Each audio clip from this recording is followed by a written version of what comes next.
La voz grave y volcánica del soul blanco se va a dejar de escuchar, al menos en vivo, pero por siempre seguirá en nuestros parlantes. Esto tras conocerse la tarde de la jornada que pasó, el fallecimiento a la edad de 70 años del músico inglés Joe Cocker. Sin duda, bueno, uno de los mayores referentes de la música contemporánea, que tuvo una lucha durante el último tiempo bastante ardua con un cáncer al pulmón. Hoy en CNN en Alerta queremos profundizar en el legado de este artista y para eso nos acompaña esta noche el crítico de música de La Tercera, Claudio Vergara, un amigo de la casa. Claudio, gracias por estar nuevamente en CNN Chile. No, gracias a ustedes por la invitación. A ver, ¿cómo partir con el señor Joe Cocker? Yo decía esa voz volcánica, ese tipo que te impresiona y que te deja así con los pelos parados, pero que parte con una imagen de irreverencia vinculada al movimiento hippie, en ese gusto histórico, junto a Janis Joplin, junto a Jimi Hendrix, junto a The Who. Exacto. Y que tiene ahí su primer acercamiento con el público mayor. Cuéntanos un poquito de este origen de Cocker en aquel escenario. Bueno, es una dualidad bastante interesante la que tú planteas, porque precisamente Joe Cocker, si hay algo que uno puede asociar de inmediato a su figura, es primero su voz, volcánica, fuerte, potente, todos los calificativos que uno le puede llegar a impregnar de ese tipo. Y segundo es su ligación al movimiento hippie en los 60 y su paso por Woodstock, que es muy iconográfico, es absolutamente simbólico y muy recordado. Debe estar entre las 2 o 3 apariciones en Woodstock, que el año 69, más recordada de ese festival, probablemente junto con Janis Joplin, junto con Santana, etcétera. Joe Cocker parte precisamente como un artista que, naciendo en Inglaterra, naciendo al norte de Inglaterra, en Sheffield, él empieza a admirar la música que se hacía al otro lado del Atlántico, en Estados Unidos, que era básicamente el blues y el soul. Y él parte admirando un tipo de música que está muy centrada en lo vocal, en la calidad interpretativa de sus respectivos autores, sus respectivos cantantes. Por tanto, él quiere de algún modo asimilarse a ese nivel de interpretación y a ese nivel de calidad escénica que tenían los artistas en esa época. Y de a poco va construyendo más bien un camino en el cual le permite llegar a Woodstock de una manera bastante particular. Joe Cocker siempre tenía la sensación de que él se iba a hacer más famoso con canciones ajenas que canciones propias. Por ende, él empieza a hacer muchos covers de los Beatles.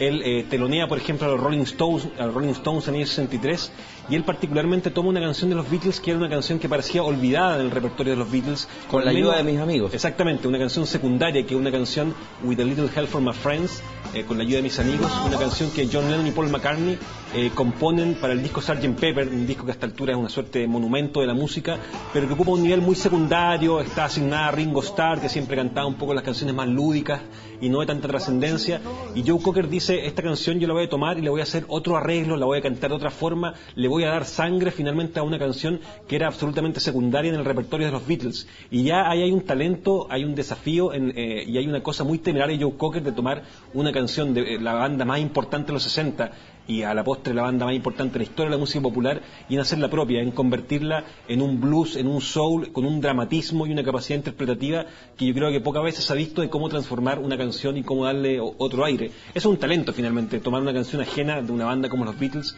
y darle otro aire finalmente. Ahí lo estamos viendo justamente con ese look en Woodstock, ese look de irreverencia, de libertad tan inspirado en aquella década, y antes lo veíamos con el look más actual. Y tiene mucho que ver la parte visual, cómo él se presenta también en su evolución como artista, cómo va adquiriendo cierta sofisticación que lo aleja de aquella época. Exacto. Y lo emparenta más con la música que conocemos ahora, dirigida al adulto joven, claro. Que siempre está presente en las grandes ocasiones. ¿Cómo ves tú esa evolución? Claro, es un poco más formal, más empaquetada. Claro, digámoslo en buen chileno. Exactamente. Bueno, lo que estamos viendo ahí en la imagen es precisamente el show de Woodstock. Precisamente eso tiene que ver con los orígenes de Joe Cocker. Él viene de un origen muy proletario, muy obrero.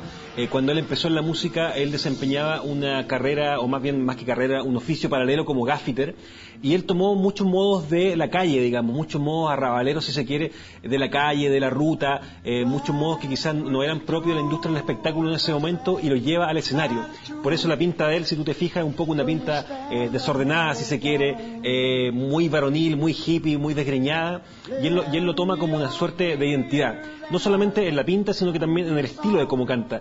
Joe Cocker, como estamos viendo en su imagen en Woodstock, no es un tipo particularmente compuesto para cantar en ese momento, es un tipo más bien con movimientos que parecen convulsiones, muy espasmódicos, muy de aquí para allá, digamos, donde siempre simula estar tocando una guitarra imaginaria, como ahí estamos viendo. Por ende, él genera su identidad en base a eso, y lo que genera gran impacto en la gente, en el público. En cuanto a Joe Cocker, podría ser perfectamente. Es eso, digamos, que como un tipo cantando esto, y finalmente lo que le da el poder a Joe Cocker para trascender es tomar temas ajenos y cantarlos de esta forma, digamos. Claro. Y eso es lo que lo hace generarse un espacio en los años 60, que son años tremendamente prolíficos, donde había música de todo tipo. Y lo quiero un poco, solamente para resumir, después de los años 80, después de desaparecer durante una década, prácticamente los 70, y lo estamos viendo, Joe Cocker adopta otra imagen, que es más la imagen del dandy adulto, del tipo que vive en el happy hour, si se quiere, con un whisky quizá, del tipo mucho más elegante, de la música para estar en un restaurante, para estar en un bar, que ya no necesariamente hay que estar en el lodo de Woodstock, sino que también más bien hay que estar en la sutileza de un restaurante a lo mejor de mayor clase, con un tipo como él cantando aún con esa voz. Por ende, Joe Cocker en los 80 se reinventa, fíjate que gracias a un manager que se llama Roger Davis, que lo toma y le dice: usted se está perdiendo. Y Roger Davis, que fue el mismo que tomó a Tina Turner, que era otra artista que parecía en los años 80 precipitada y encaminada al retiro anticipado, Roger Davis también lo toma a ella y también la hace una superestrella pop global. Lo mismo sucedió con Joe Cocker, también lo toma y le dice: usted se está perdiendo, y relanza su carrera ya como un tipo más maduro, como ya un público más joven, y lo desprende y lo hace olvidar de todo su pasado más hippie. Ahí emparentado un poco con el séptimo arte, con el cine, con dos apariciones en bandas sonoras notables como Reto al Destino y 9 semanas y media, sí. ¿No? Cuéntanos un poquito de eso, que tiene que ver con el renacer ochentero de Cocker. Exactamente, claro. Este manager que lo toma le dice que una manera de volver en grande, no solamente haciendo canciones de otro o haciendo buenas canciones, sino que también asociándose a la industria del cine, que era una industria millonaria en los 80, la industria de Hollywood. Y lo empieza a asociar a películas que tienen un carácter muy emotivo, o quizá un carácter muy estiloso, como primero Reto al Destino, ni más ni menos, con la canción Up Where We Belong, que canta junto a Jennifer Burns, que de hecho ganó un Oscar, ganó un Grammy por esta interpretación en el año 82.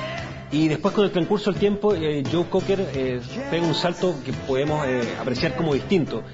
Canta una canción de 9 semanas y media, que tiene una historia bastante particular, porque es una canción de Randy Newman, que es un autor estadounidense de principios de los años 70, es un cantautor que esta canción él la había lanzado, You Can Leave Your Hair On, él la había lanzado en el año 72, sin demasiado éxito. Es una canción, es un blues basado en piano, con una interpretación bien intensa, pero sin los niveles que logró después con Joe Cocker, y pasó muy inadvertida el año 72.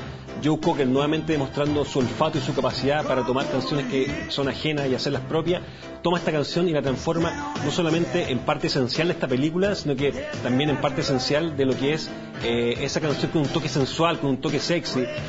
Todos alguna vez hemos estado quizás en alguna fiesta, o hemos asistido a un programa, o hemos visto en televisión, que cada vez que se quiera aparentar sensualidad al borde de lo permitido, o la expectativa de alguien quitándose la ropa, tiene que sonar este tema sí o sí. Y eso me parece que es un talento de Joe Cocker, y un talento de una figura pop como él.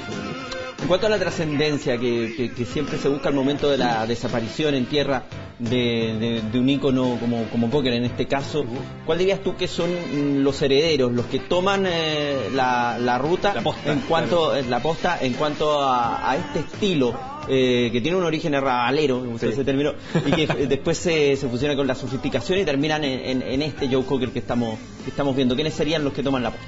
Claro, básicamente los que toman esta herencia son músicos blancos que aprendieron que ellos pueden estar al mismo nivel de calidad que el canto negro, digamos. En un principio, en los años 60, era muy difícil que los músicos blancos cantaran igual que las grandes estrellas de la música negra, como Ray Charles, como Stevie Wonder, como James Brown. Había mucho temor por una cosa obvia, digamos, las voces de la música negra tienen una calidad y alcanzan un niveles que probablemente los blancos se demoraron mucho más en alcanzar.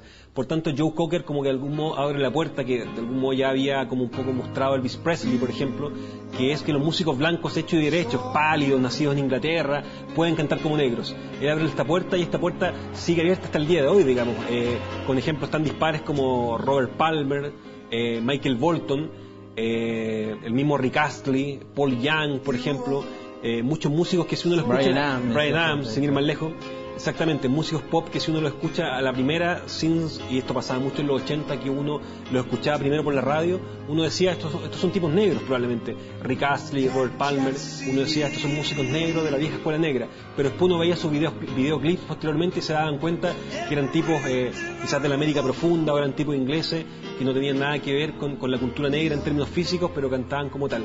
Joe Cocker demostró que eso era posible y lo siguió demostrando incluso hasta sus últimos días, incluso cuando vino el año 2012 a Chile, él siguió demostrando que tenía un nivel vocal impresionante pese a la edad y pese a la merma física que ya estaba con la que estaba batallando.